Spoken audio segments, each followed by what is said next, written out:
the third generation of civil engineers in the family. Civil engineers in general are responsible for a large part of what we really take for granted today. Look at infrastructure, look at roads, look at buildings, look at bridges. Civil engineers have in many ways been a part of the solution towards creating improvements in quality of life and human living. When we look at carbon dioxide today, for the last 20 years or so, we've always positioned it as a negative, right? So in my opinion, the messaging surrounding it is all wrong, simply because people don't like to hear things that are negative. We like to hear things that are positive. For those of us that do want to participate, it offers that opportunity that you can really change what the messaging says.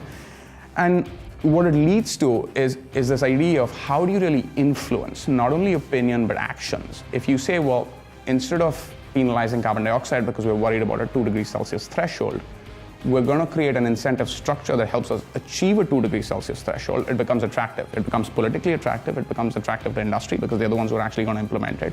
It becomes value to an end consumer because there are people that are actually going to use it. Broader perspective, what the price potentially creates is a thought structure and a model based upon how you really incentivize things that are hard to do.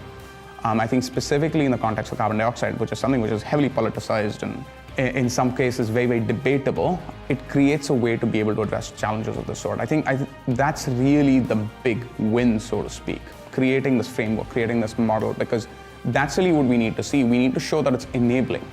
And so if you think about myself as a civil engineer now in this, well, what I have the opportunity to do from a sort of selfish perspective or a personal perspective is I have the ability to be a part of a solution that civil engineers are going to tackle leading into the 21st century. So that's the personal message, right? Why?